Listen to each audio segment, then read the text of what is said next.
The kit this month contains 7 aqua squares and 7 white strips.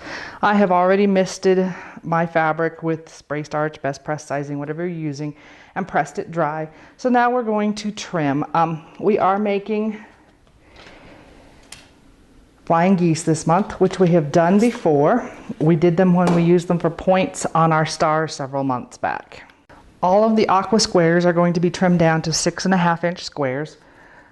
I actually have several stacked up here. You can certainly do that. Just if you do it, make sure you're accurate, because if you mess up multiple times. So as always, I'm clean cutting 2 edges, and then you could either rotate your mat or the square. And then I'm lining up my 6.5-inch line here and here on the 2 edges that I already cut, and trim my last 2 sides. So do that for all 7 aqua squares. From our white strips, we need to cut 4 3.5-inch squares. And as you know from previous months, I like to do it from a strip rather than, I like to go backwards on my math rather than just cutting a strip and cutting off squares. So as always, I'm going to clean cut my edges, 2 edges.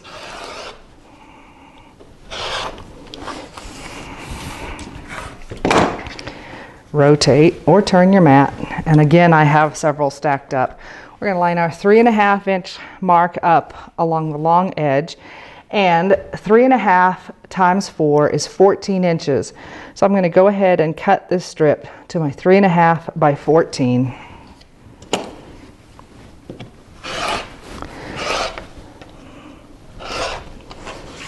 And then I'm going to back my ruler off 3.5 inches.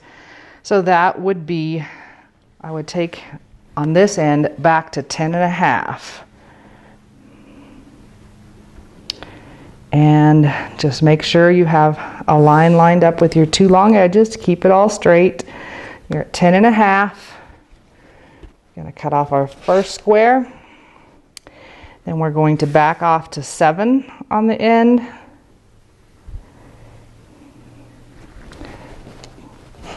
Cut off our second square, and then down to 3. Our last cut is at the 3.5-inch mark.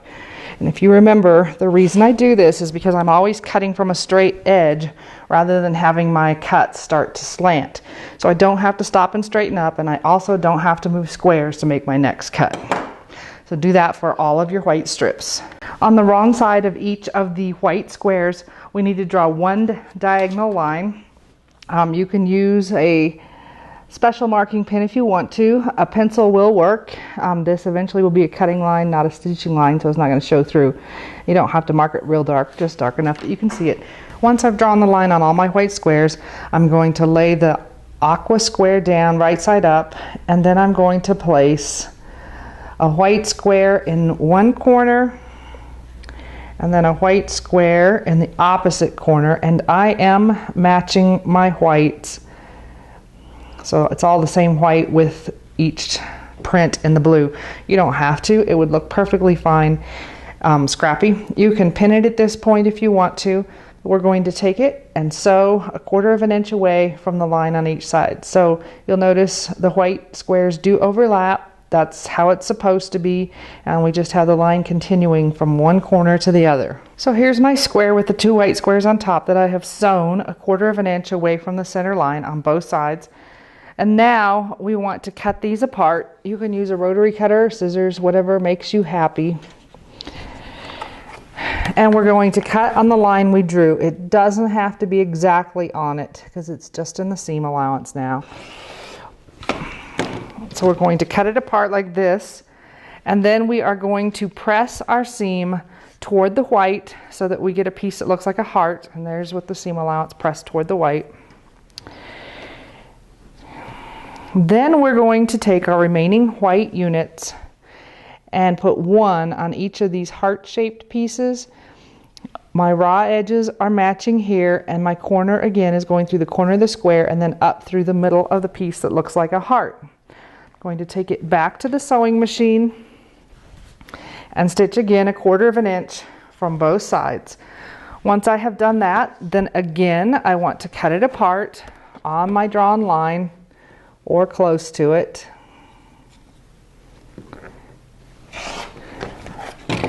So that it turns into 2 units like this, and then we're going to press the seam allowance toward the white again so that it looks like this.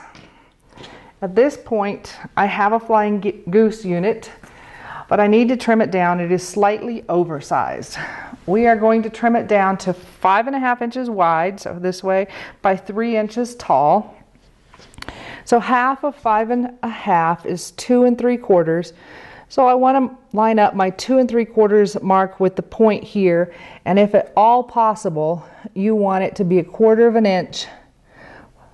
You want your 1/4 inch mark to be hitting on that point too. If it's not exactly right, fudge it just a little bit.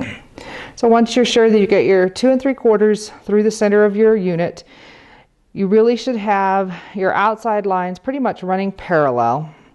And your 45-degree line will also be running parallel with one of your seams in your flying goose unit. So I'm going to trim off the top and the short end.